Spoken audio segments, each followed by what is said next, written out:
All right, guys, so today what we're going to do is we are going to set up equivalent fractions. And when we set up the equivalent fractions, then what we are going to do is we're going to be subtracting. So we're going to be subtracting on all of our problems for today. So the first thing we need to do is we need to figure out what are our equivalent fractions. And remember, guys, when I've been talking to you guys about this, you want to make sure that you always find that least common multiple, okay? So when I have 2 and 3, I'm going to go 2, 4, 6, and I can stop there because I already know that 3, 6, and 9. I know that 6 is going to be that smallest multiple, that I can use. So when I look at 2, I know that I'm going to multiply it by 3 because it's 1, 2, 3. It's that third number in. So I'm going to multiply this fraction by 3. And then I'm going to multiply the 1/3 because it goes in 2 times. In my list that I have the second one, I'm going to multiply that by 2. And so then what I'm going to get is 1 times 3 is, 3, and 2 times 3 is 6, so I know that my denominator is 6.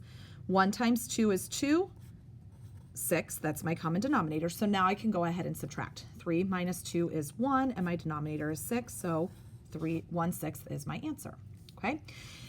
Same thing down here, I've got 10 and 3. Now, when I do this, I could probably already guess what my common denominator is going to be, and it's going to be 30. And I don't need to write out 3, 6, 9. I would be going all the way to 10. So I know that I'm just multiplying this number, this fraction by 3, and I'm multiplying this one by 10. Okay? So then I can go ahead and do my math. 7 times 3 is 21 30ths. That's my common denominator. Minus 1 times 10 is 10 30ths is my common denominator, and now I can subtract. 21 minus 10 is going to be 11 30ths, and that is my final answer. Okay, so down here I've got 7/8 minus 3/4. Well, if I have 8 and 4, guys, if I start counting 8, 16, if I count 4, 8, 8 would be that common denominator. I can leave 7/8 alone because I don't have to do anything to it because it's already got that denominator that I want. So all I'm going to do is I'm going to multiply this next fraction by 2 to get that 8 as my common denominator. So 3 times 2 is 6, 4 times 2 is 8, 7 minus 6 is 1/8 is my fraction. Okay. Over on D, now I notice that I've got a whole number here, and I'm going to just kind of have to sit and figure out, well, what exactly am I going to have to do with this? I'm just going to leave that as my whole number and see as long as I can subtract. So let's go ahead and think if I've got 5 and 8. Well, I'm already going to probably know that 5, 10, 15, 20, 25, I'm going to keep going. I know that 40 is going to be the only thing that's going to be common with that 8, that first one. So I know that with 5, I'm going to multiply that by 8, and I'm going to multiply this fraction by 5. Okay, so now I'm going to do my math, and I'm going to have 1, and then 2 times 8 is 16, 5 times 8 is 40. That's my common denominator. 3 times 5 is 15. 8 times 5 is 40. Now, sometimes you'll have to be very careful because if you have a whole number and you've got these fractions, you've got to make sure that you can subtract the fraction, because then if I couldn't subtract it, I would have to borrow from my whole number. And fortunately, I don't have to because I can do 16 minus 15. So when I do this, I'm going to do my whole number minus, and remember, this is essentially a 0 here. So I've got 1 minus 0 is going to be 1. Then 16 minus 15 is 1/40. So when you do have these whole numbers and you're subtracting, the only thing is you've got to make sure, can you subtract those numbers? Okay. Alrighty, 31 and 3/10 minus 1/6. Well, if I have 10 and 6, guys, I'm counting by 10s, 10, 20, 30, 10, 20, 30. I don't have to go all the way to 60, guys, because I can do 6, 12, 18, 24, and 30. So my common denominator would be 30. So because this is the third one, I'm going to multiply this fraction by 3.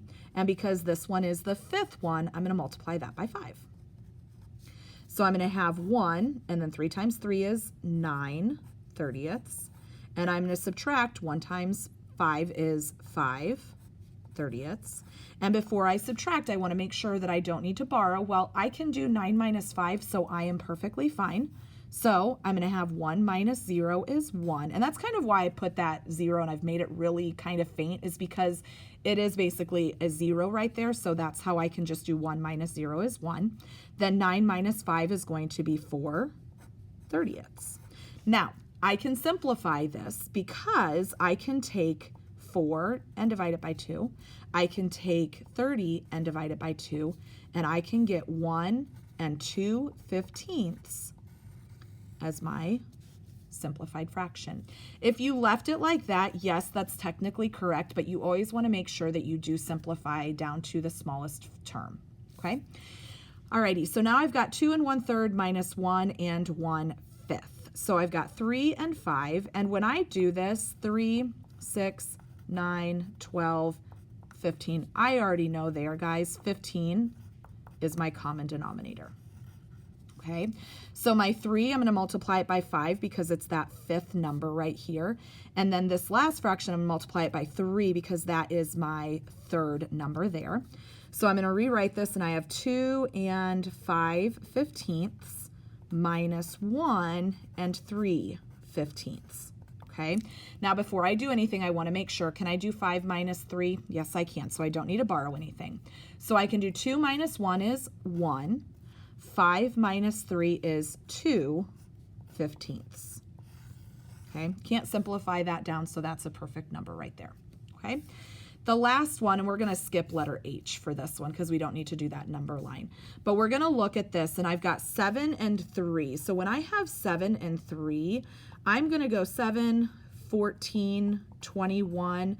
I know that 3 and it doesn't go into 7, or 3 can't go into 7. I know 3 can't go into 14, but I do know 3 can go into 21 because when I count, 21 is going to be that common denominator.